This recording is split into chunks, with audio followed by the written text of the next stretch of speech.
ግርም እኮ ነው አይገርም? ስለዚህ ይሄ ሰውዬ 14 ዓመት ጽኑ እስራት ዛሬ ላይ ቢሆን አይቀጣም ነበር። አባቴን የገደልኩ ያህል ነበር የተሰማኝና እሱን ነገር መዝገብ መቀበል ለህሊና የከበደኝ ለአእምሮ ለሞራሌ ከባድ የሆነብኝ ፈተና። አባቱን ለመግደል ያነሳሳው በቂ ምክንያት ምንድን ነው? በቂ ማለት በሱ እንደው በልጁ አይን ራሱ በቂ የተባለው ነገር ምንድን ነው? ሆም ብሎ በችሎት ክርክር ላይ ወይም የሚማታ ችሎቱ ሳይ የራሱን ተከራክሮ ከጨረሰ በኋላ ወይም የሚማታ ወይም የሚራገጥ አንድ ጠበቃ አሉ። በጣም የሚታወቁ ፍርድ ቤቶቻችን ተገማች መሆን አለባቸው። ኤግዛክትሊ ናቸው። የችሎት አስከባሪ ፖሊሶችን አምጦልኛል።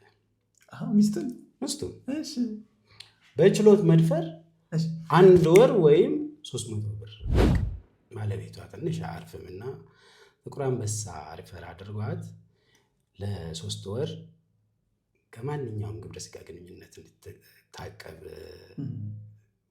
ሜዲካል ሰርቲፊኬት ይሰጣል። ጥቁር አንበሳ ሽብሩ እንኳን ወደ ጁሪስ ፖድካስት መጣ። እንኳን ደህና ቆየህ። ሽብሩ ረጋሳ ተሰማ እባላለሁኝ። በኦሮሚያና በፌዴራል ማናቸውም ፍርድ ቤት ጠበቃና የህግ አማካሪ ነኝ። በጥብቅና ዓለም ላይ ውስጥ ለ10 ዓመታት ላለፉት 10 ዓመታት በጥብቅና ዓለም ላይ ቆየው። ከዛ በፊት 20 ዓመት ገደማ ደግሞ በህግ ሙያ አገልግሎት አጠቃላይ 20 ዓመት ይሆናል። በጣም ይገርማል። አይመስልም? በጣም ይገርማል። ሰው የኦሮሚያ ላይሰንስ አለህ? የፌዴራል ላይሰንስ አለ? ሁለቱንም አለኝ። እናንተ በሁለት እንትን ነው የምትጫወቱ። እኛ ባለ ላይሰንስ ነው የምንሰራው። ሁለት ላይሰንስ መሆኑ አይደለም። በእርግጥ አንዳንዴ ላለመተው የምትይዘው እንትን አለ። በእርግጥ ይሁን ሁለት ነው።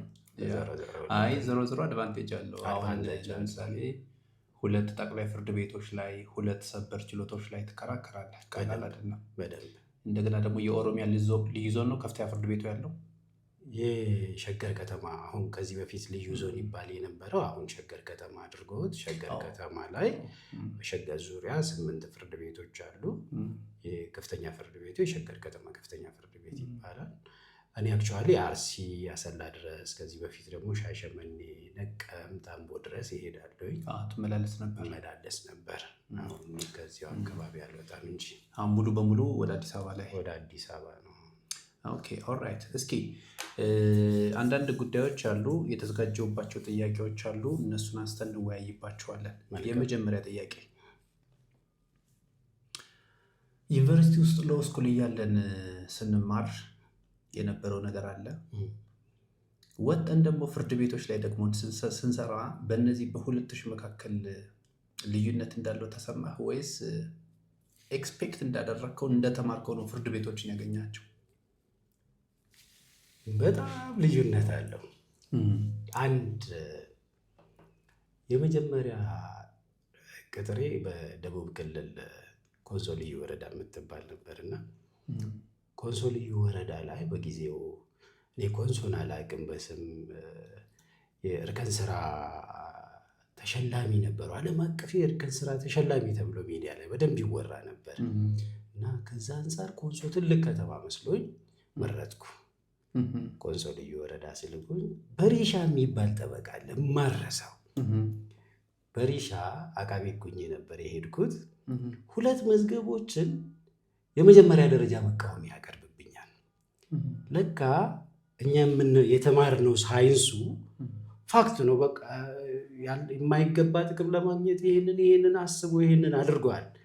አንዱ የሌብነት እንትን ነበርና ኮምፖነንቶቹ እያንዳንዱ ኮምፖነንቶች በማስረጃ የማስተባበል እድሉን እሱን አናስብም። እንግዲህ ፍሬሽ ጉልበት ነው፣ ሳይንሱ ነው ተግባራዊ የምናደርገው።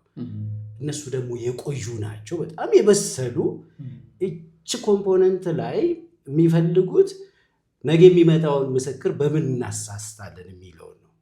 ስለዚህ አሁን የክስ ግልጽነትን እንደ መቃወሚያነት ያቀርባል የሚል እምነት ኖሮኝ አይደለም አቀረብኩ። 2 መዝገቦች ሲሻሻል በጣም ነው የተናደድኩት። በጣም ባይፋር ልዩነት እንዳላቸው የገባኝ የዛን ጊዜ ነው። ሳይንሱ ሌላ ነው፣ እዚህ ጋር የሚፈጠረው ሌላ ነው። በኋላ ከሱም ካሻሻልኩ በኋላ በእያንዳንዱ የምጽፋቸው ቃላቶች ላይ ጥንቃቄ ማድረግ ጀመርኩ። ስለዚህ ሳይንሱና እዛ ያለው ምክንያቱም ሳይንሱ ላይ ይሄንን አድርጋል ይሄንን አላደረግክም ነው የተማርነው። ስርቆት ምንድን ነው? ምን ሊያደርግ ይሄንን ያደርጋል ነው። እዚህ ጋር ግን ዝርዝር ከእንትኑ ጋር ከሳይንሱ ጋር የሚገናኙ ዝርዝር ዲቴይሎች ስላሉት ከዛ ዝርዝር ዲቴይሎችን በትምህርት ዓለም የምንማራቸው አይደለም፣ በስራ ኤክስፖዠር የምናገኛቸው ኤክስፒሪየንሶች ስለሆኑ ባይፋር ልዩነት እንዳላቸው ገብቶኛል፣ ተሰምቶኛል። ከልምድ ጋር ተያይዞ ነው ልዩነት የሚያስተዋልከው? ኤግዛክትሊ፣ ከልምድ ጋር ተያይዞ በጣም ልዩነት እንዳላቸው አስተውያለሁ። ሎ ስኩል ውስጥ ለምሳሌ የወንጀለኛ መቅጫ ስነስርዓት ክሪሚናል ፕሮሲጀር እና ሂማን ራይት ላይ ስታይ የሆነ ፀጉር ስንጠቃ ነው ስለ እያንዳንዱ ሰው መብት የምትማረው ሎ ስኩል ውስጥ። ግን ፍርድ ቤቶች ላይ ስትሄድ ግን በጣም ብዙ ድፍጠጣ ነገር አለ። ምክንያቱም በጣም ብዙ ችግር ነው ያለው፣ ብዙ መዝገብ ነው ያለው፣ ብዙ ጥድፊያ አለ። ስለዚህ ፀጉር ሰንጥቆ የእያንዳንዱን ሰው መብት ዱ ፕሮሰስ ጠብቆ ለመስራት በጣም አስቸጋሪ ነገር ነው ፍርድ ቤቶች አካባቢ። በጣም ከባድ። አንተም እንደዛ ነው ያየኸው? በተለይ ከጊዜ ቀጠሮ አሰጣጥ ጋር የሚገናኙ ከማስረጃ አሰባሰብ ጋር የሚገናኙ የዋስትና መብት ጋር የሚገናኙ ጉዳዮችን በፍጹም ሕጉና በተግባር የሚከናወኑ ተግባራት በጣም ልዩነት አላቸው። በጣም ልዩነት አላቸው። ሎ ስኩል ገብተህ ሕግ ለመማር ስትወስን የነበረህን ውሳኔ ታስታውሳለህ? አሁን ደግሞ ያ ውሳኔ ተሳክቶ ሎ ስኩል ገብተህ ተምረህ አሁን እንዳልክ ደግሞ ወደ 20 ዓመት አካባቢ ደግሞ አገለገልክ። ውሳኔ ትክክል ነበር ነው ትቆጫለህ? በጣም የሚገርም ውሳኔ እንደሆነ ነው ዛሬ ድረስ የሚሰማኝ። ምንድን ነው አጋጣሚ ሆኖ 11ኛ እና 12ኛ ክፍል ስማር እስር ቤትን በደንብ ቀምሻለሁ። እሺ። በተለይ 12ኛ ክፍል ፋይናል ፈተና ማነው ኢሴልሲ ልፈተን ስወጣ ከእስር ቤት ወጥቼ ነው የሄድኩት። ታስረ ነበር? ታስሬ ነበር። ያውም በፖለቲካ ኢሹ ነበር በጊዜ የነበረው እንትን። እኔና አባቴ ጎን ለጎን ነው የምንታሰረው። አንድ ላይ አባቴ አንደኛው ክፍል እኔ አንደኛው ክፍል ነኝ። የእስሩ ምክንያት ምንድን ነው? የእስሩ ምክንያት አንድ ጎረቤቴ ትምህርት ዓለም ላይ ጎበዝ አልነበረም።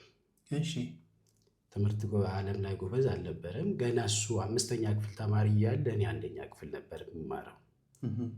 ወደ 6ኛ ሲያልፍ እኔ 6ኛ ደርሼበታለሁ። እየደጋገመ ነው፣ እየደጋገመ ይወድቃል፣ ይደግማል። 6ኛ ደረስኩበት።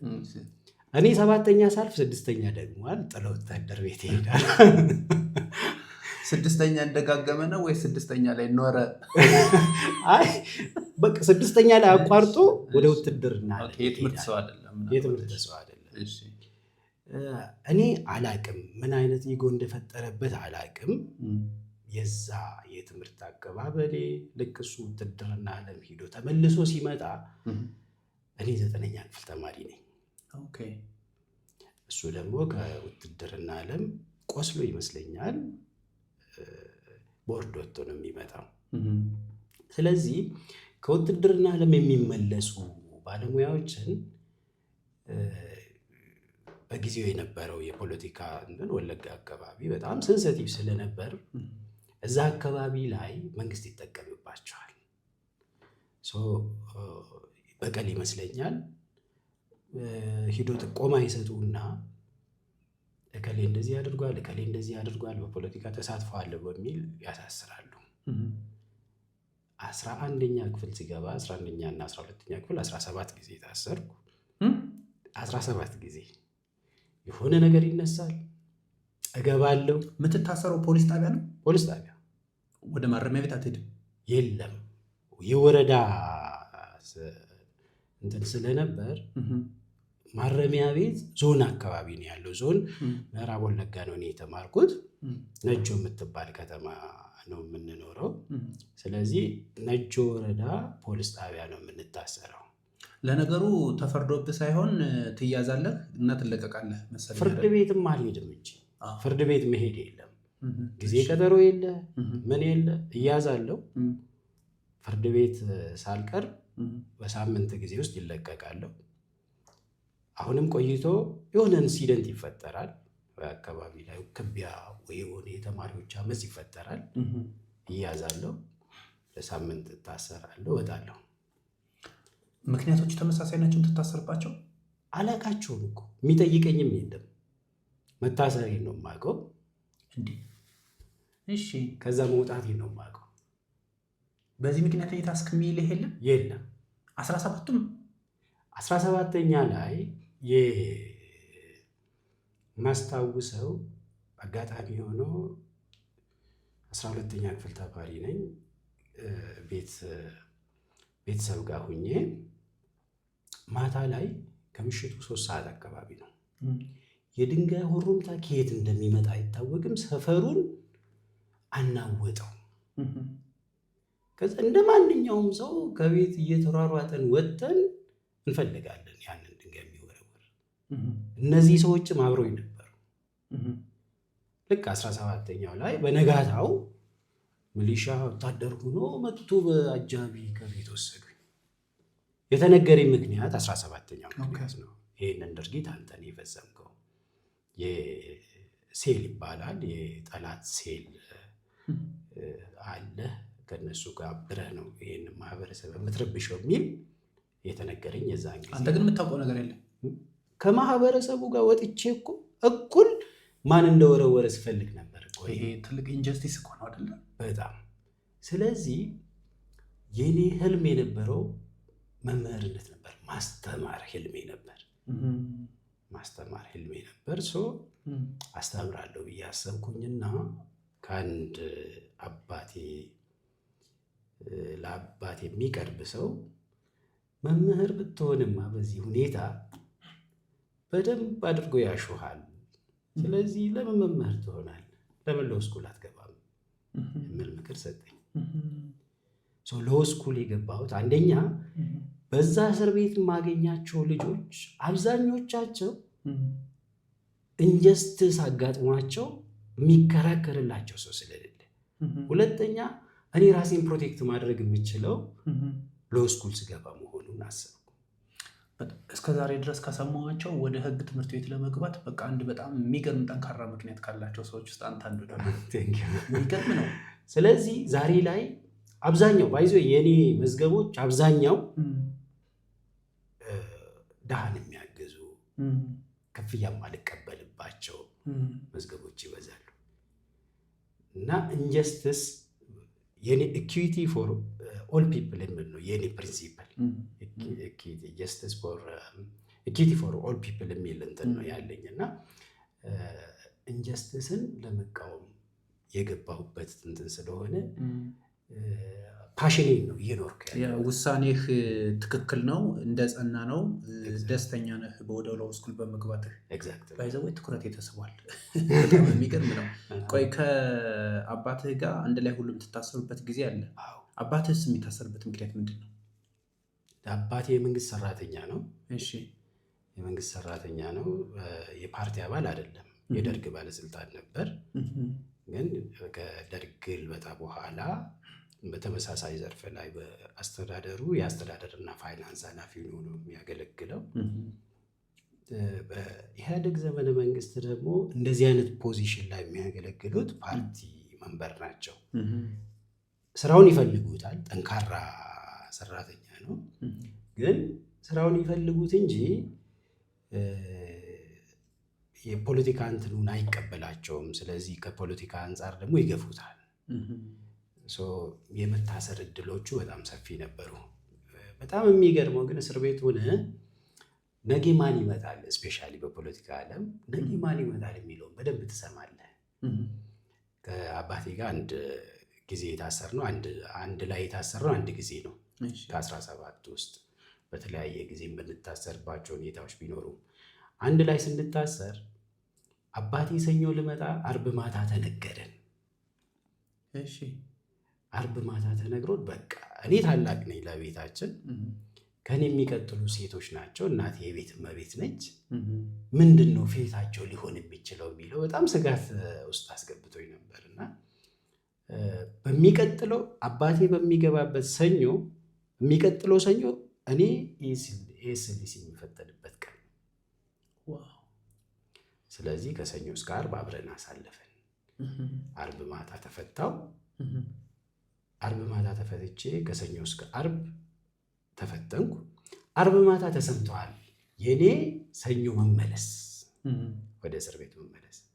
ስለዚህ ሀገር ሰላም ነው ብዬ ቅዳሜ አባቴ ልጠይቅ ሲሄድ ጨርቅ ካላጠብክ ልብስህን እንትን ካላዘጋጅ ቀጥ ብለህ ውጣ አለኝ። ወጣው ከዛ ሀገር። ኦኬ፣ በዚህ ነገር በመሰላቸት ምክንያት ማለት ነው። አርብ ማታ ተነግሯል ሰኞ ይመጣል ሽብሩ ተብሎ እስር ቤት እንደምመለስ፣ ድጋሚ እንደምመለስ ከተፈተንኩ በኋላ ማለት ነው። ስለዚህ ውጣ ስለኝ ወጣው፣ ወጥቼ ቀረው።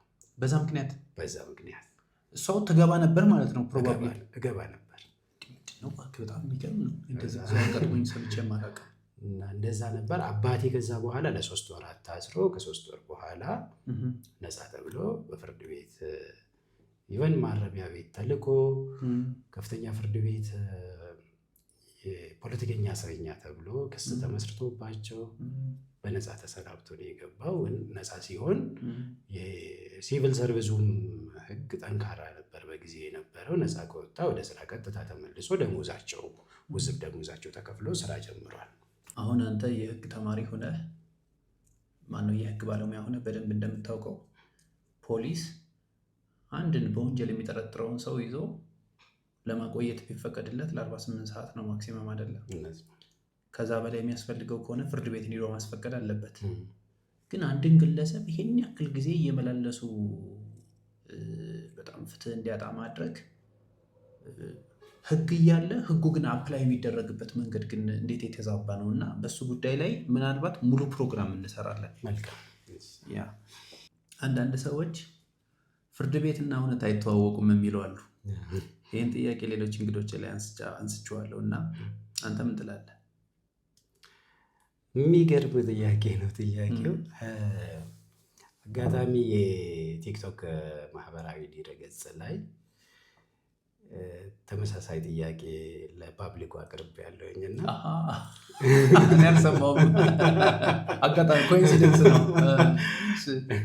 ሰው ፍርድ ቤት የሚሄደው ፍትህን ፍለጋ ነው እውነትን ፍለጋ ነው ይላል ጥያቄው። እና ኮመንት ሴክሽን ላይ በሚኖረው እንትን ላይ ምላሽ ይሰጣለሁ ብዬ የጠየቅኩት ጥያቄ ነው። እኔ ፍርድ ቤትና እውነትን በደንብ ለይቼ ነው የማየው።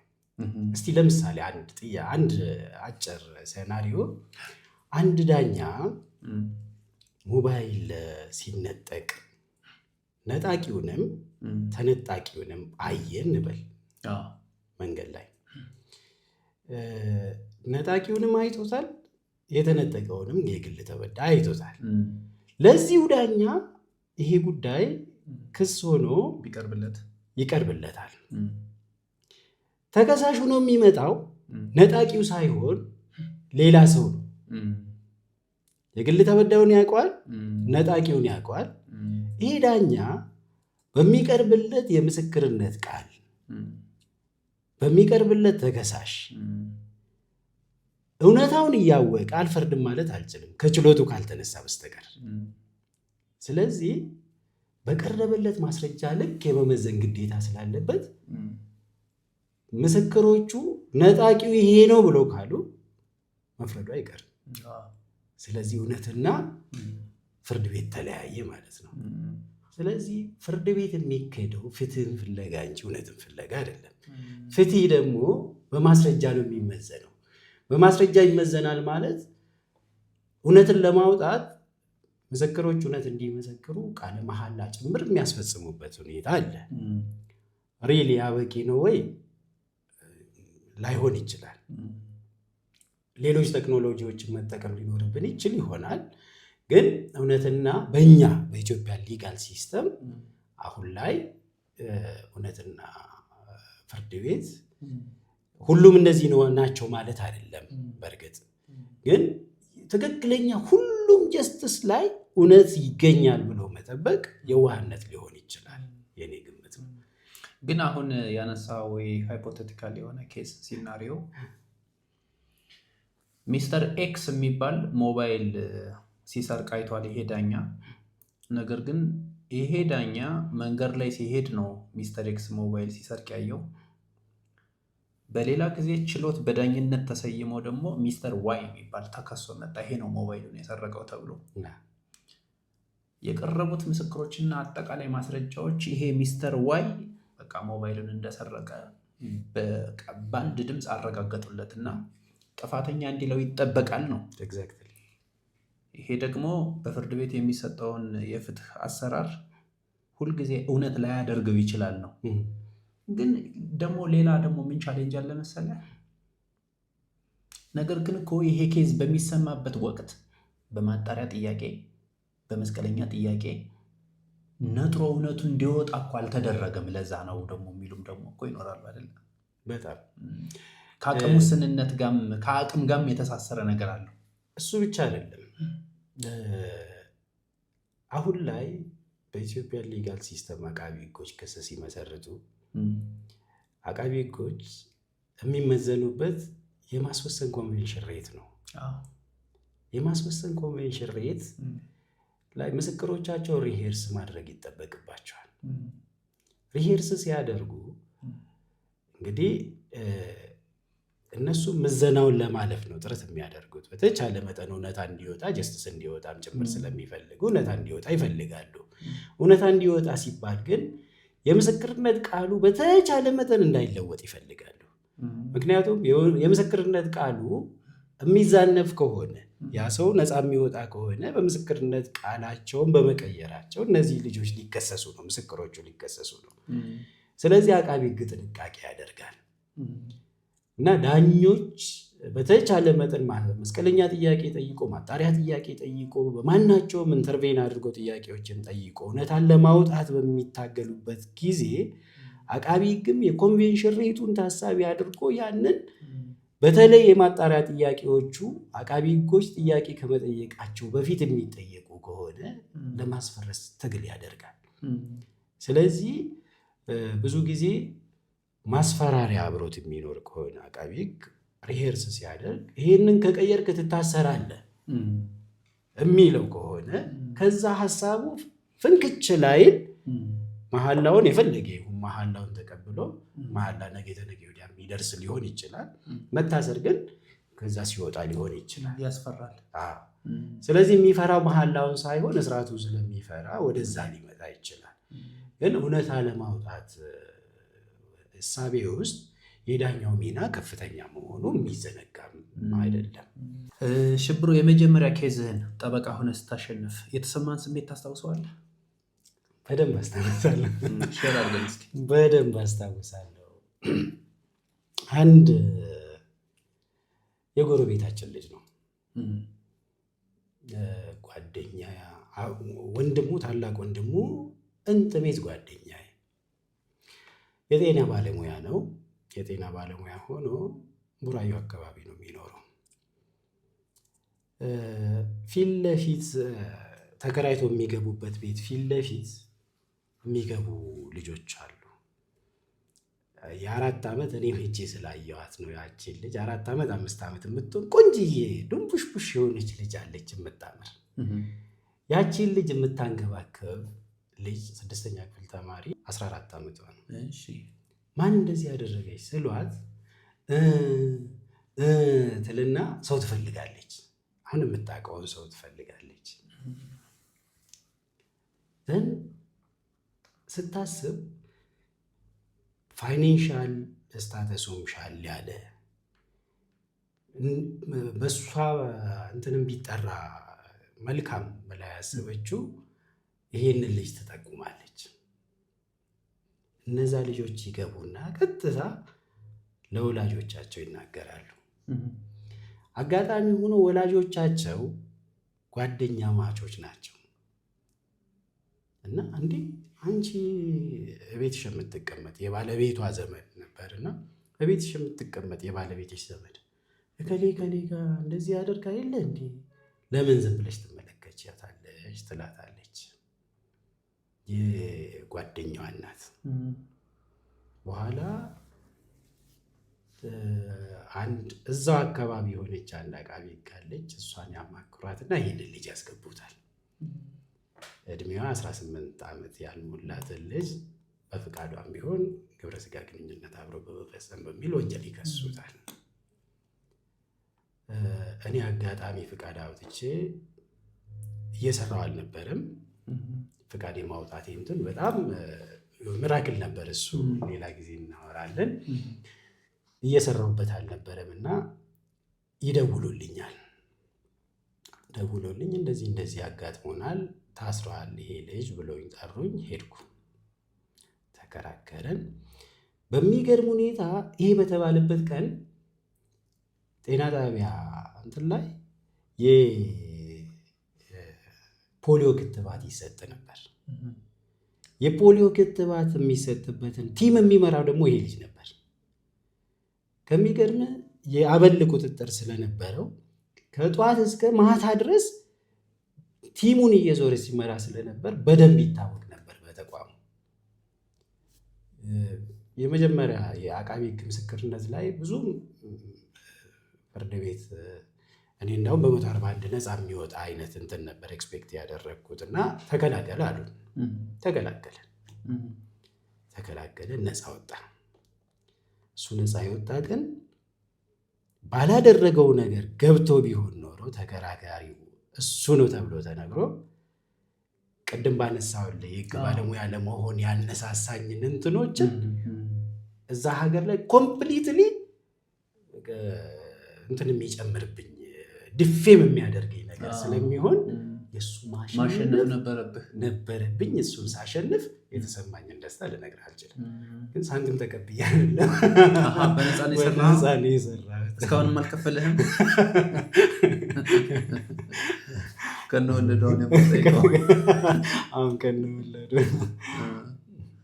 ሰው ጥብቅና ላይ የነበረ የመጀመሪያው ድል ይሄ ነው ማለት ነው። የመጀመሪያው ድል ይሄ ነው። ግን ሞራሊ በጣም ትበረታታበታል። ያው ወደፊት ባይከፈልህ በጣም ማለት ያኔ የመጀመሪያ ኬዝህን ካሸነፍክ ማሸነፍህ በራሱ ትልቅ ኢንሴንቲቭ ነገር ነው ከፊት ለፊት ላሉ ስራዎች። በሳምንቱ ሌላ ኬዝ እዛው ቡራዩ ከተማ ላይ በሳምንቱ ኬዝ አገኘው። በሱ ኬዝ በዛ ምክንያት ይገርማል። እሱ ኬዝ ደግሞ በሁለተኛ ቀጠሮ በርቅ አልቆ ሙሉ ፔይመንት ተከፍሎኝ 4 ሱፍ ነው የገዛሁት ከአንዱ ኬዝ። ስለዚህ የዛኛውን ክፍያ እዚኛው ተቀብሏል ማለት ነው። በደንብ ክርክር ላይ ለረጅም ዓመት በጥብቅና ተከራክራል ችሎቶች ላይ። እንዲያው ካስታወስክ በችሎት ላይ ያልጠበቅከው ነገር ተከስቶ ምናምን ያውቃል? የምታስታውሰው ካለ?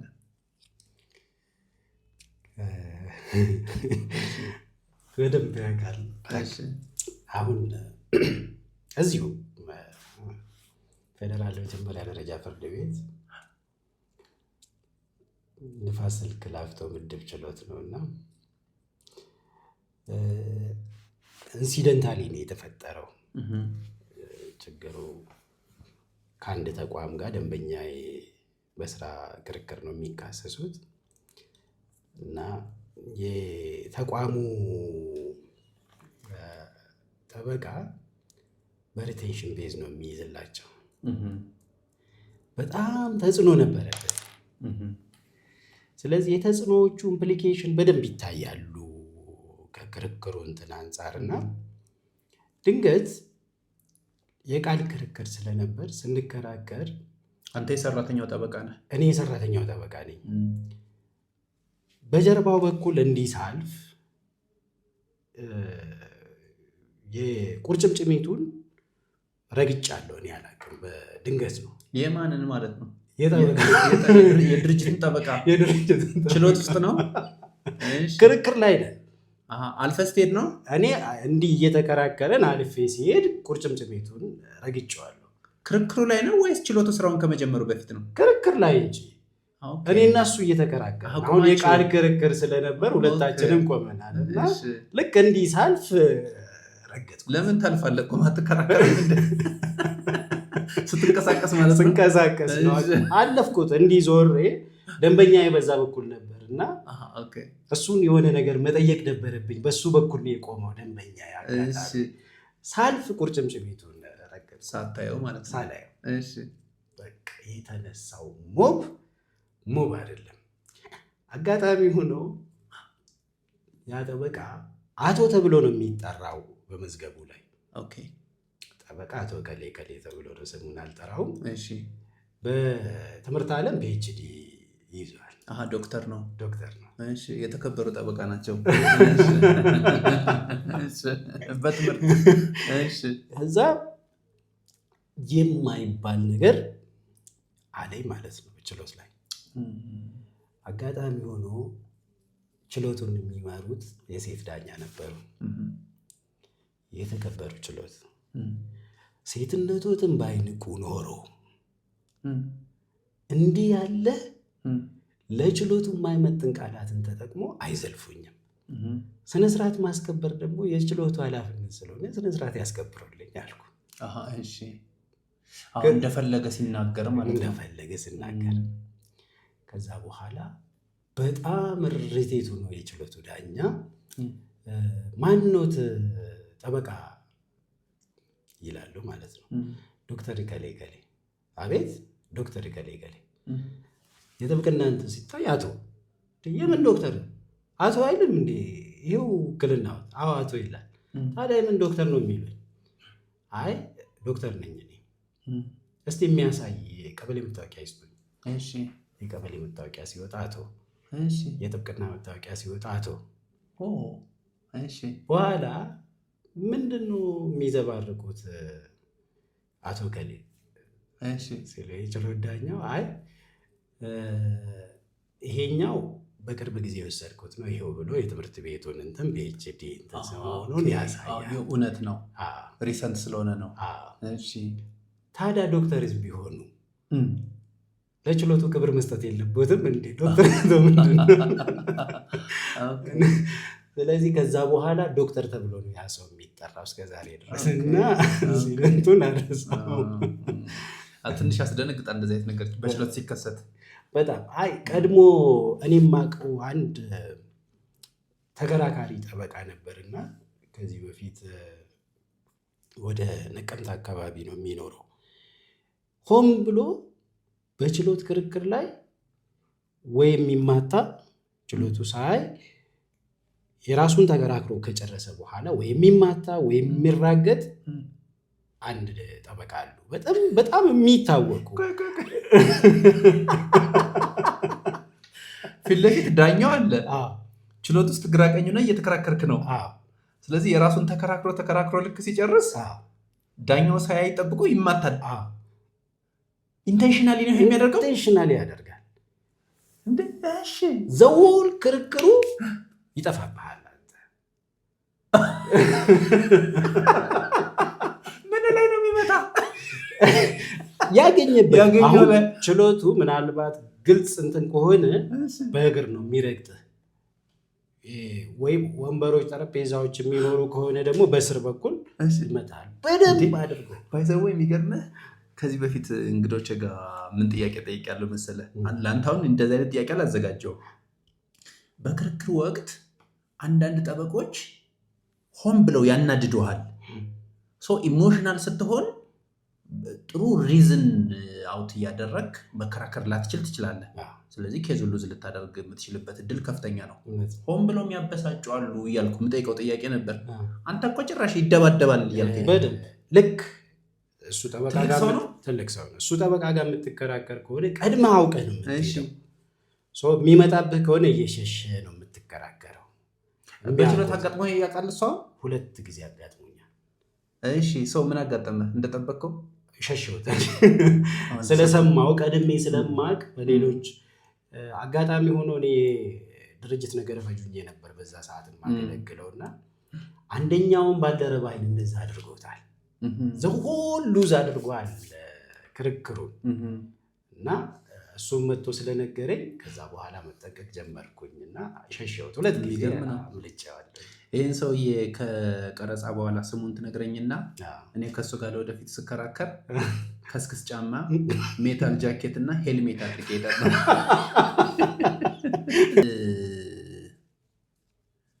አንድ ኬዝ ከደንበኛ ሲመጣልህ 100% ይሄን አሸንፋለሁ ብለህ የተሸነፍክበት ወይም ደግሞ 100% ይሄ ምንም አያስኬደኝም ብለህ ሰርፕራይዚንግ ደግሞ በሆነ መንገድ ደግሞ በተቃራኒ ውጤት እንትን ያልክበት ያጠናቀቅበት ኬዝ የምታስታውሰው አለ? በጣም ያጋጥማል። ይሄ በደንብ ያጋጥማል። አንድ ደንበኛዬ የመሬት ክርክር ነው። ተከሳሹ ነው ይመጣል። ከሳሽ የይዞታውን የቤቱን ካርታ ግብር የከፈለበትን ሁሉንም ማስረጃ ሟልቶ ይዞ ይሄ ደንበኛዬ ቤቱን ይዞት ስለሚገኝ ይልቀቅልኝ የሚል የመፋለም ክስ ከሶት ደንበኛዬ ይዞልኝ ይመጣል። ይህንን ጉዳይ እኮ ማሸነፍ አልችልም። ለምንድን ነው ይሄንን ጉዳይ የምትሰጠኝ አልኩት። ምን አገባ? ዝም ብለህ ያዝ። ኦኬ፣ ሰው ነግረኸዋል? አዎ። የማትይዘው ከሆነ እንዳውም በኮድ ኦፍ ኮንዳክታችሁ መሰረት እከስሃለሁ። ይሄ በጣም ንቁ ዜጋ ነው። ንቁ ነው፣ በጣም ንቁ ነው። ማለት የከተማ ሰው ነው፣ በደንብ የሚታወቅ ሰው ነው። እኔ ፍለጋ ለምን እንደመጣ አላውቅም። ዛሬ ድረስ ለእኔ ተንገርትሎ የሚሆነኝ ምክንያቱም ብዙ ጠበቆች ነበሩ፣ ብዙ የሚያውቃቸው እንትኖች ነበሩ። ከእኔ ጋር ለመጀመሪያ ጊዜ ነው የምንገናኘው እና እከስሃለሁ ስለኝ እሺ ተቀበልኩ። እንደሚሸነፍ አውቃለሁ። በዋጋም ተስማምቷል። ቀድሞ ከፍሎኛል። በእውነት ከዛ እሺ ምን ብዬ ነው የምከራከረው? የምትሰራውን መልስ ቀድመህ ስጠኝ፣ ከዛ በኋላ ኤዲት አደርግልሃለሁ አለ። እሺ መልስ ሰራው። ጥያቄዎችን ጠየቅኩ፣ መልስ ሰራው፣ ሰጠሁት። ኤዲት አድርጎ አመጣልኝ። ስለዚህ እኔ አሁን እንዲሁ ዝም ብዬ ለመቆም ያህል እንጂ የሚሄደው አሸንፋለሁ የሚል እምነት ኖሮኝ አይደለም። እሺ ምን ሆነ? አሸነፍኩ። ቤቱ የእሱ ነው ተብሎ ኢቨን በ1996 መሰረት ካርታው ሊሰረዝ ይገባል ተብሎ የሰውየው ይዞታው ባለቤት ውሳኔ አንተ ቀድመህ ያላወቅከው ነገር ግን ይሄ ክሊያንትህ እንዲያሸንፍ ያደረገበት ምክንያት ኋላ ላይ ያው ገብቷል ብዬ አስባለሁ። ገብቶኛል። በሚገርም ሁኔታ ግን ፌዴራል ጠቅላይ ፍርድ ቤት ሰበር ሰሚ ችሎት ውሳኔው ጸንቷል። ዋው! ምናልባት አንተ በትክክል ፕሪዲክት ማድረግ አልቻልክም ነበር ማለት ነው? አይመስለኝም። ኦኬ፣ በዚሁ እናልፈውና ሌላ ጊዜ አንድ ፕሮግራም ይሄ ይወጣዋል ራሱ አይደለ? በጣም ይገርማል። እንዲሁ በዚሁ አጋጣሚ ግን አጭር መልስ መስጠት ከቻልክና ከፈለክ ፍርድ ቤቶቻችን ተገማች መሆን አለባቸው ናቸው? በጣም በሚያሳዝን ሁኔታ አይደሉም። ምክንያቱም አሁንም እኮ ከዚህ በፊት እኮ ባለው እየነገርከኝ አይደሉም። አክቹዋሊ ከፍርድ ቤቶች ጋር እኛ በምናደርገው ውይይት በምን እንስማማለን ብዬ አስባለሁ መሰለ? የሚሰሩት አንድም ተገማሽ ለመሆን ነው። ያንን ግብ ያደረጉትን ነገር ዛሬ ላይ አሳክተውታል ማለት አይቻልም። ክርክር ላይ እያለ የጦፈ ክርክር ላይ በችሎት እያለ ልክ ከውስጥ ስታስብ እንደተሳሳት ካወቅ የተከበረው ችሎት ይቅርታ ብለህ እዛ ላይ ታርማለህ ወይስ ካፈርኩ አይመልሰኝ ትላለህ? አጋጥሞ የሚያውቅ ከሆነ ኦር ሃይፖቴቲካሊ ልትመልስልኝ ትችላለህ። በሚገርም ሁኔታ አጋጥሞኝ አያውቅም። የሚገርም ግን አንድ ቀን ፌዴራል ጠቅላይ ፍርድ ቤት ሰበር ሰሚ ችሎት ላይ አንድ ልጅ አይቼው በጣም ገርሞኛል፣ ደንቆኛል። በቃ ተሳሳተ። አላቅም ሪዝኑን፣ ግን ልክ ክርክሩ በደንብ እያስኬደው የሆነ ቦታ ላይ ተሳሳተ። በጣም ይቅርታ የተከበረው ችሎት፣ ይሄንን ተሳስቻለሁ፣ የኔ ክርክር እኔ ማለት የፈለግኩት ይሄንን ሳይሆን ይልና አረመው ወዲያው ነው። በግልጽ አድሚት አድርገው ማለት አድሚት አድርገው አድሚት ማድረግን እኔ በደንብ የምወደው በጣም የምወደው በተለይ ኢቨን በጽሁፍ እንትኖች ላይ የምንሳሳታቸው እንትኖች አሉ። ከሳሽ ስትሆን በጽሁፍም ስትከራከር ትሳሳታለህ። ስትሳሳት ስህተትህን ካመንክ ሁለት እድሎች ይሰጡሃል። አንደኛው ክስህን የማሻሻል መብት ይሰጥሃል።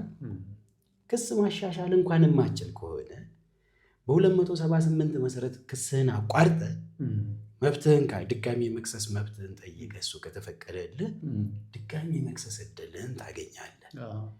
ስህተትህን ይዘህ ግን የምትቀጥል ከሆነ በስህተትህ ምክንያት ደንበኛ ማግኘት ያለበትን መብት ያጣል። ሶስተኛ ዳኛው አንተ ጄኒውን መሆንህን ሲያውቅ ትረስት ያድርበታል።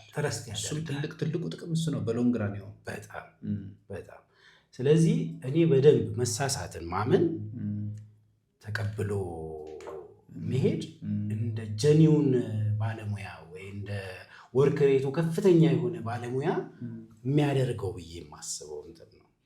ይሄ አሁን በሰበር ችሎት ያየኸው ሰው ልንኮርጀው የሚገባን ሰው ነው። በደንብ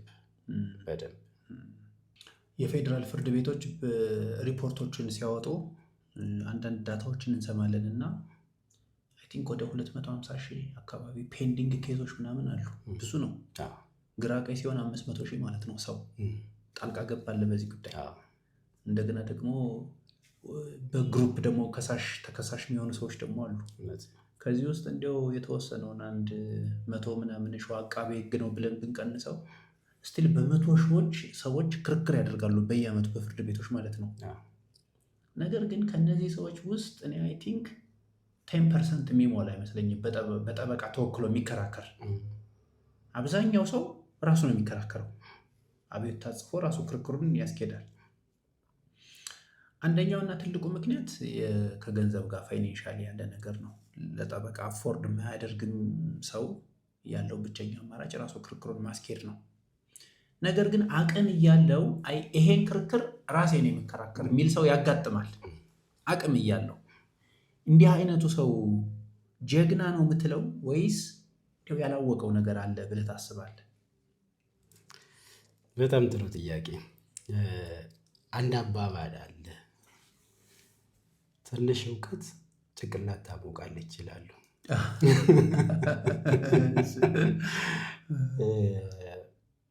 አንዳንዶቹ ከስስትነታቸው የተነሳ መብታቸውን ኮምፕሊትሊ ሉዝ ሲያደርጉ ነው ጠበቃ ጋር የሚመጡት። ልትመልሰው የማችልበት ደረጃ ላይ ሲደርስ ያ ከምንድን ነው የመጣው? ምናልባት ፋይናንስ ከመክፈልም ለነገር ለምን ገንዘብ አወጣለሁ አይነት አስተሳሰብ ሊሆን ይችላል። ወይ ደግሞ አውቃለሁ ባይነት ቅድም አንስተነዋል። እውነታና ፍትህ የተለያዩ ናቸው። የህግ ባለሙያ የሚያወራው የህግ ቋንቋ ነው። የነገር ባለጉዳይ የሚያወራው ግን እውነትን ነው። እንዲህ ተበደልኩ እንዲህ አደረጉኝ ነው እንጂ ቴክኒካሊ ሳይንሱ ምንድን ነው? እንዲህ ብል ምንድን ነው የሚመጣብኝ? እንዲያስ ብል ምንድን ነው የሚመጣብኝ? በህግ እንዴት ነው የሚታየው? እሱን አያውቁትም።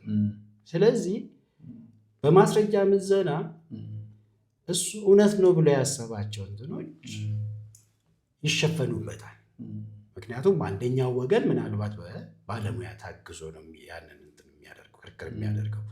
ስለዚህ እኔ እንደ ጀግና አልቆጥረውም። የህግ ባለሙያ ራሱ እኮ ጠበቃ ለራሱ ሲከራከር እኮ ፈሪ ነው። እኔ ብዙ ጠበቆችን የራሳቸውን ጉዳይ ለሌላ ጠበቃ ሰጥቶ ሲከራከሩ አውቃለሁ። ቢኮዝ ፍራስትሬት ያደርጋሉ በራሳቸው እንትን ሙሉ አንደበታቸውን ሞልቶ ትክክለኛውም እሱ ነው። ስለዚህ የህግ ባለሙያ ለራሱ በጠበቃ እየታገዘ የሚዳኝበት ሀገር ላይ ሌማን ወይ ደግሞ የህግ ባለሙያ ያልሆነ ሰው ግን አይ በራሴ ልከራከር ስል ጀግና ነው ብዬ አላስብም። ባይዘወይ ከተወያየን አይቀር እንዲያው ይህንን ፕሮግራም የሚያዳምጡት በጣም ብዙ ሰዎች ስላሉ የሆነ ቲፕ ማግኘት ከቻሉ ሀሳብ እናዋጣለን። ጠበቃ ሲያቆም አንድ ሰው ምን ጥቅሞች ያገኛል? ለምሳሌ ሳብስታንቲቭ ህግ የምንላቸው አሉ አይደለ? እነዚህ መሰረታዊ የሆኑ መብቶችና ግዴታዎች ዲፋይን ተደርገው የሚገኙባቸው ህጎች ሳብስታንቲቭ ህጎች ናቸው፣ መሰረታዊ ህጎች። ስለዚህ አንድ ሰው በህግ የተረጋገጡ መብቶችና ግዴታዎች አልተከበሩልኝም ከኔ አንጻር ብሎ ሲያስብ ወደ ክስ ይሄዳል። እነዚህ መብቶችና ግዴታዎች የተቀመጡባቸውን ህጎች አብጠርጥሮ ያ ሰው አያውቅም። ስለዚህ የሚያውቅ ሰው ያስፈልገዋል ማለት ነው እንዲረዳው በደንብ። አንዱ ይሄ ነው። ሁለተኛ ብዙ ጊዜ እኛ ኢቭን ጠበቆችም ልብ የማንለው ምን አለ መሰለህ፣ እነዚህ ፕሮሲጀራል ሎውስ አሉ አይደለ? መብትህንና ግዴታህን ሻወክ፣ ነገር ግን ያንን የምታስከብርበት በፍርድ ቤት ሄደህ ክስ መስርተህ የፍርድ ሂደቱ እንዴት ባለ አግባብ ነው ተጀምሮ የሚቋጨው፣ ሂደቱ ምን ይመስላል የሚለውን ስቴፕ ባይ ስቴፕ እያንዳንዱን ፕሮሲጀር አያውቅም። ስለዚህ በዚህም ተጠቃሚ ይሆናል ማለት ነው። ሶስተኛው ምናልባት እንዲያው እንዳዳኑት አይሰማቸውም እንጂ አንተ አንድ ኬስ ስትቀበል 4 ዓመት 5 ዓመት 3 ዓመት ትከራከራለህ አይደለም? ኢትስ ኮመን። ያንን ጊዜ ሴቭ ያደርጋሉ። ብዙ ቫልዩ አይሰጠውም ይሄ። ያ ራይት ኦኬ። የማትረሳው አንድ የችሎት ገጠመኝ ተራ ቁጥር 1 ማረሳው የምትለው እስኪ?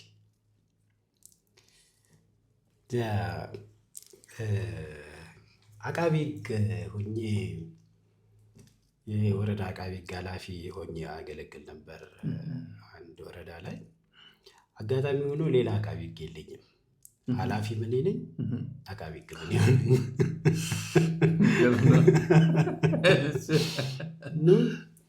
ወረዳው የካሽ ክሮፕ ኤሪያ ነው። ራስን የምታስተዳድረው የካሽ ክሮፕ ኤሪያ ነው እና በጣም በቡና የበለጸገ ወረዳ ነው። ስለዚህ ተማሪዎችም ማንኛውም ማህበረሰብ ቡና የሚደርስበት ወቅት ተብሎ የሚታወቅ አለ። ከታህሳስ ጀምሮ እስከ ግንቦት ድረስ ማንኛውንም ነገር በገንዘብ የማድረግ አቅም አለው። ከግንቦት በኋላ ግን ካሹ ቶታሊ ይቋረጣል። ስለዚህ ይህንን ጉዳይ የሚያውቁ ደጋጋሚ ሌቦች አሉ። ምን ያደርጋሉ? ክረምት ላይ ልክ ግንቦት አልቆ ሰኔ ላይ ስርቆት ይፈጽማሉ። 6 ወር ይፈረድባቸዋል። 4 ወር ጨርሶ እንግዲህ እስከ ሐምሌ ሊሄድ ይችላል ክርክሩ። ህዳር ላይ ተመልሶ ይመጣሉ። ኮመን ነው ለአካባቢው፣ ግሩፑም ይታወቃል። ስለዚህ ያን የሚያደርጉት ለምንድን ነው? የካሽ ክሮፑን እንትን ካሹን ሃርቬስት ለማድረግ ነው ታህሳስ ሂዳር የሚመለሱት። ከታህሳስ ጀምሮ በካሽ ይኖራሉ። ክረምቱ ላይ ገንዘብ የላቸው። ስለዚህ ውስጥ ያሳልፉታል። ማረሚያ ቤት የመንግስትን እየበሉ ነው የሚያሳልፉት። ይሄን ካልኩሌት አድርገው በደንብ ካልኩሌት አድርገው። እሺ። ስለዚህ ወረዳው ላይ ሲመደብ ልክ ህዳር ላይ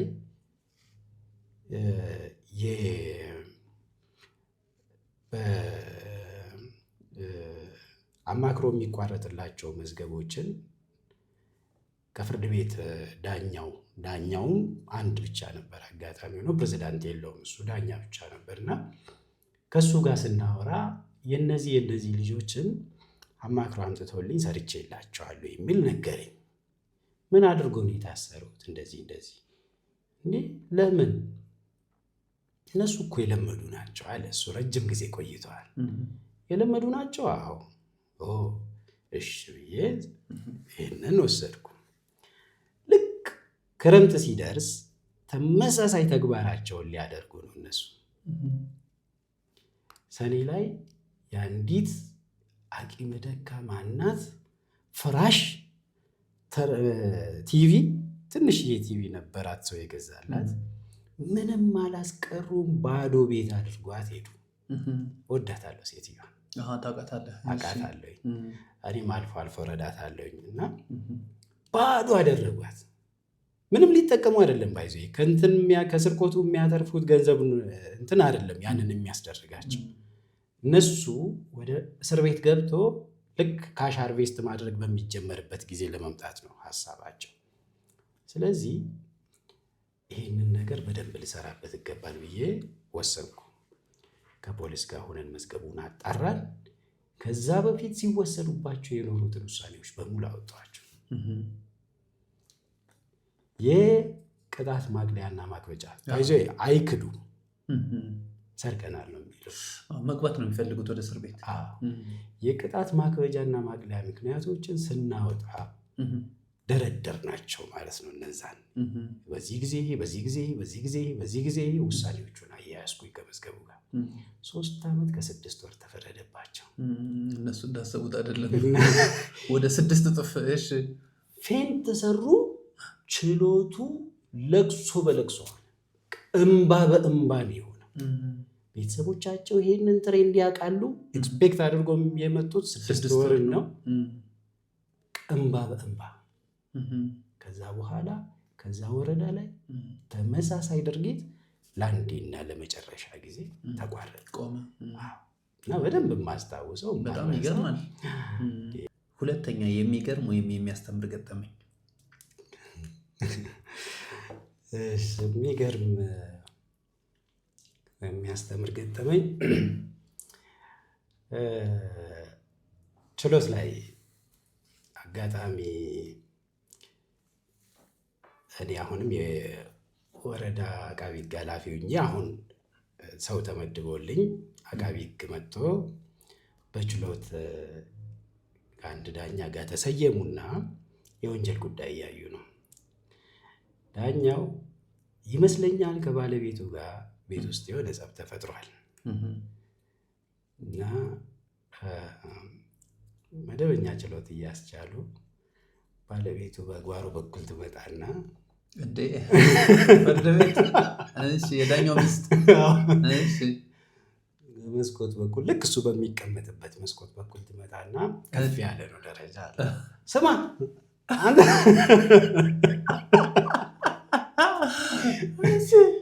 ብለህ የጤፍ ማስፈጫ ገንዘብ ሳታስቀምጥ ትወጣለህ እንዴ ትለዋለች። የእውነት ነው። ችሎት እያስቻለ ከዛ የትዕግስቱ መጠን በጣም ነው የሚገርመኝ። በጣም ምንም ፊቱ ላይ ፋሻል ኤክስፕሬሽን ምንም ሳያሳይ የችሎት አስከባሪ ፖሊሶችን አምጦልኛል። ሚስቱን በችሎት መድፈር 1 ወር ወይም 300 ብር ቅጣት እንዲትከፍል መክፈል ከቻለች አስቆሞ መክፈል ካልቻለች ማረሚያ ቤት እንዲትቆይ ብሎ ወስኖ ስራው ቀጠለ። ዋው ይገርማል። ከዛ ምን ሆነ ግን? ከዛ ልክ ምሳ ሰዓት ላይ ጨረስንና እንዴት አደርጋለህ? ባለቤት ካደለች አንመክራትም እኛ ጠርተን ነው። አትማርም።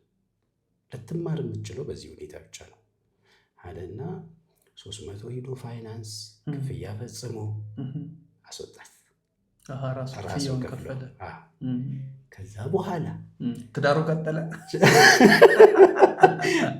ቀጥሏል። ዝር አላለችም። የእሱን አቅም ያወቀችበት ኖርማሊ ለማንም አስተማሪ ነበር እንትኑ። ማንኛውም ችሎት ላይ እንዲህ ያለ እርምጃ መውሰድ ይቻላል የሚለውን ማህበረሰቡንም ጭምር ያስተማርበት ስለሆነ በጣም ይገርማል። አክቹዋሊ አሁን በዚህ ጉዳይ ላይ ፈርዘር ለብዙ ውይይቶችና ክርክሮች የሚጋብዝ ይመስለኛል። ለምሳሌ እንደዛ ሊቀጣት የቻለው በእርግጥ ስላበሳጫቸው ነው ወይስ ችሎቱን በዛ አይነት መንገድ መምራት ስላለበት ነው? የእውነት ትንሽ ህግ ማስከበር አላት ወይስ በቀል አላት ምናምን የሆነ ነገር። ኤኒዌይስ ግን በጣም እንትን ይላል። በጣም የተለየ ነገር ነው። ወደ ሌላ እንዳንወስደው ምናልባት አሁን ለበቀል ፈልገው ቢሆን ኖሮ ገንዘብ ከፍሎ ከሚያወጣት 1 ወር ስርዓት እንትን ብትል ስርዓቷን ጠግባ ብትወጣ አጋጣሚ ሆኖ ገና ልጅ አልወለዱም ነበር። 6 ወርም ሊያደርገው ይችል ነበር። ስለዚህ እኔ ለማስተማር ያህል የተጠቀመበት አይነት እንትን ነው የሚሰማን ችሎታ ለማስቀጠል። ይገርማል። አንተ አጠቃላይ በህግ ሙያ 20 ዓመት አይደል የቆየህ? የሚያስቅ አንድ ገጠመኝ ፈልግ። እሺ ለመሳቅ ፈቃደኛ ነኝ፣ ዝግጁ ነኝ። አንድ እንግዲህ እኔ አቃቤ ጉኝ ነው የሰራሁትና አንድ የቤተሰብ ጉዳይ ይመጣል። የባልና ሚስት ክርክር ምንድን ነው?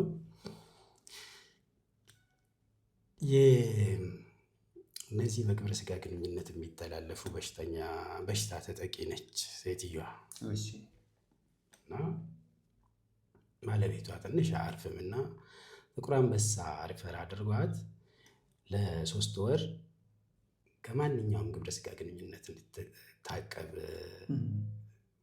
ሜዲካል ሰርቲፊኬት ይሰጣታል ጥቁር አንበሳ። እና ባለቤቷ አያርፍም እንደነገርኩና ብሏል። ስለዚህ ማድረግ ያለባት ለጤናዋ ስትል መፍታት አለባት። የማይቆም ከሆነ እንትኑ ይቀጥላል። የግብረ ስጋ ግንኙነቱ ለዛ 3 ወር የማይቆም ከሆነ ይቀጥላል እና ጋብቻዋን ትዳሯን ለማፍረስ ፍርድ ቤት ክስ መሰረተች እና ትመጣለች። ዳኛው ለብቻቸው ያወራቸዋል። ጓደኛዬ ነው፣ ለብቻቸው ያወራቸዋል። አቃቤ ህግ ነው ጓደኛ የሚያወራቸው?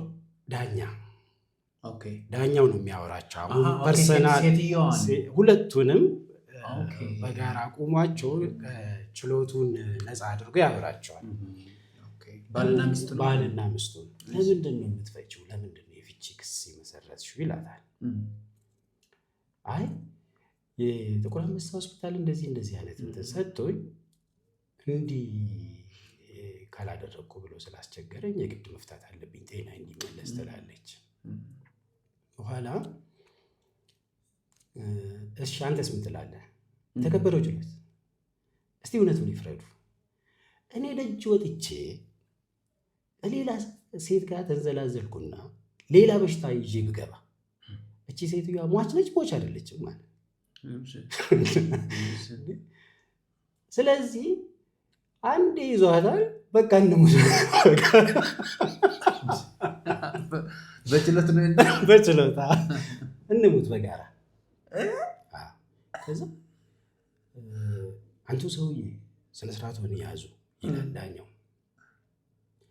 አይ እውነት እኮ ነው፣ እሺ ውጣ ይሉኛል እርሶስ አለ። እንዴ ምን ማለት ነው? ሰውየው የሚከራከረው ለ3 ወር ነው አይደል? ለ3 ወር ነው። አየ አሁን ምን ማድረግ እንዳለበት ያሰላስልና እስቲ ውጡ አለ። ደጅ ወጡ። አንደኛው ዳኛ አንደኛው ክፍል አለ። ተመካከሩ። ሲመካከሩ እስቲ ቆይ አሁን ያለው ሞብ የሰውየው ሞብ የችሎት መድፈር አይነት ሴንስ አለው። ስለዚህ ይሄንን ነገር ትንሽ የሆነ ነገር እንጨማምርበትና እንትኑ ቴምፖን ከፍ እናድርግ።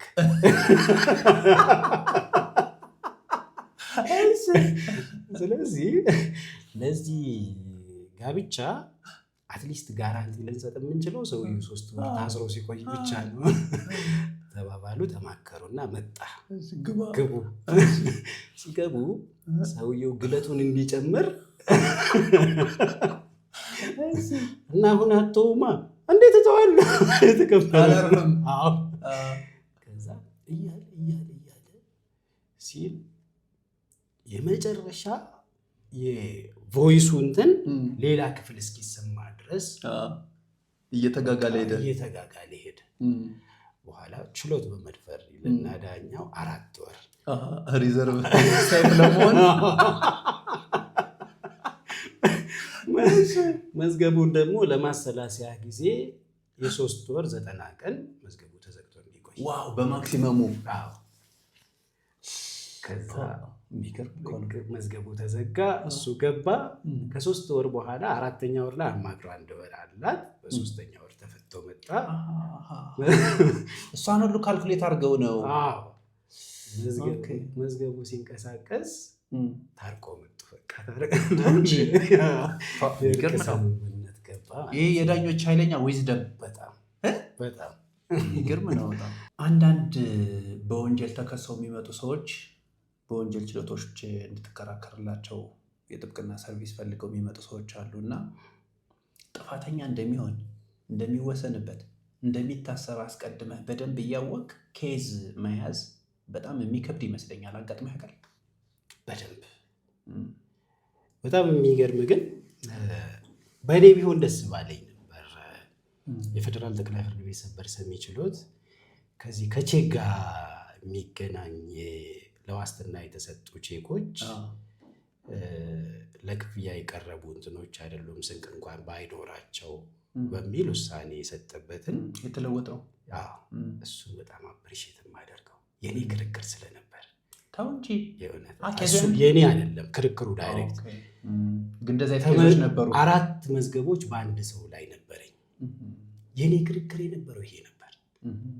ቼኩ እቁብ ነበር። እቁቡ የደረሰው ሌላ ሰው ነው። ደንበኛዬ ዋስ ይሆንና ለዋስትና ቼክ ያስይዛል። ደንበኛዬን ማጥቃት ስለፈለጉ ብቻ ተደራጅቶ በ4 ቼኮች ከሰውታል። እንደሚሸነፍ አውቃለሁ። ደረቅ መሆኑ ምንም ጥያቄ የለውም። ስለዚህ ምንድነው መከራከሪያ የነበረው? የቼክ ዓላማ ምንድን ነው? ለክፍያስ የሚበቃው መቼ ነው የሚለውን ለዋስትና የተሰጠ ቼክ ሊያሳስር አይገባም በሚል እከራከር ነበር።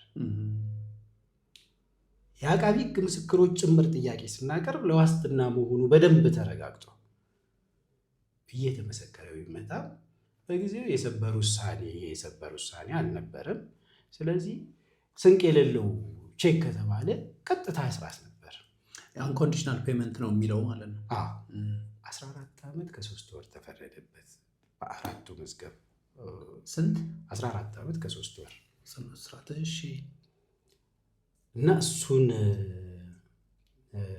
መዝገብ ሲሄድ እንደምታሰር አውቃለሁ። ደግሞ 340 ኪሎ ሜትር ተጉዤ ነው የሚሄድለት። የትራንስፖርት ቢከፍለኝ ነው የተለየ እንትን የሚከፍለኝ ነገር የለው። ግን ለዚህ ነው አሁን ሰበር ላይ በእኔ ሆኖ ቢሆን ብዬ የተመኘሁት። እኔ ራሴ ሰበር አቅርቤ ያለው እነዚህ መዝገቦች ሰበር ሳቀርብ ግን አጸናብኝ የስር ፍርድ ቤት ውሳኔ። የዚህ ሰበር ላይ ምን ሆነ? አጸናብኝ ውሳኔው። ይሄኛው ውሳኔ ከዛ በኋላ ነው የተወሰነው። የሚገርም እኮ ነው። አይገርምም? ስለዚህ ይሄ ሰውዬ 14 ዓመት ጽኑ እስራት ዛሬ ላይ ቢሆን አይቀጣም ነበር። የሚገርም እኮ ነው። ማረሳው እንትን እሱ ማረሳው በጣም ይገርማል። በጣም አንዳንድ ጉዳዮች ከእምነትህ፣ ከስነ ምግባርህ፣ ከሞራልህ ጋር ይሄ አብሮ አይሄድልኝም ብለህ የምትተዋቸው ኬዞች ያጋጥመዋል? ያጋጥሙኛል አሉ። ለምሳሌ አንድ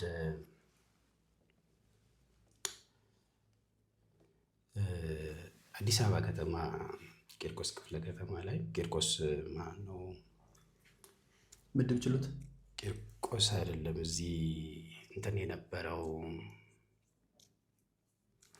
ቤተል አካባቢ የኮልፌ ቀራኒዮ የኮልፌ ቀራኒዮ ነዋሪ ናቸውና አንድ ልጅ አባትና እናታቸው አንድ ላይ ይኖሩ ነበር። 2 ልጆች ነበራቸው፣ ወንድና ሴት። በትዳር ዓለም ላይ አለመግባባት ይፈጠራል እና ይፋታሉ። በሚገርም ሁኔታ አባትየው በጣም መልካም የሚባል አባት፣ በኋላ እንትኑን ስታውቅ መልካም የሚባል አባት ብለህ የምትገምተው ነው። ምክንያቱም 2 ቤቶች ነበሩት አዲስ አበባ ላይ።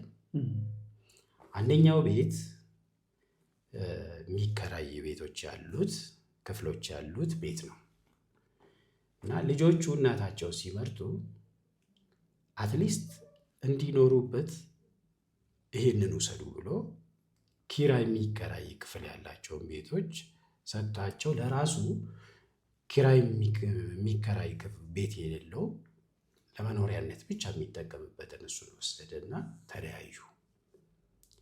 ከዛ በኋላ አይደራረሱም። እናት ከልጆቿ ጋር ትኖራለች፣ አባት ለብቻው ይኖራል። አንዳንዴ በትዳር ዓለም ላይ የሚያጋጥምህ ነገር ተስፋ ያስቆርጥህና ወደ መጠጥ ዓለሙ ወደ ምኑ ይሄዳልና ወርስት እንትን ማታ ጠጥቶ ሰክሮ ነው የሚገባው። ማለት ብዙም ምግብም የሚያመስልለት የለ፣ ደጅ ላይ ያገኘውን ይበላል። ጡረተኛ ነው። አዘኝ ሎብ ዘዴ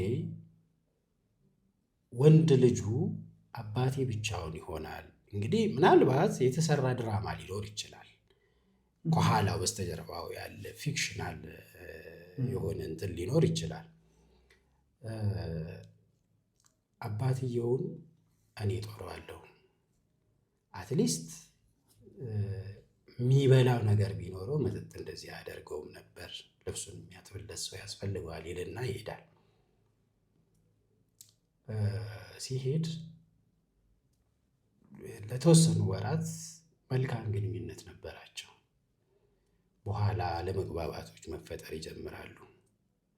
ልጁም ስራ የለውም፣ ከእናቱ በሚያገኝ እንትን ነው የሚኖረው።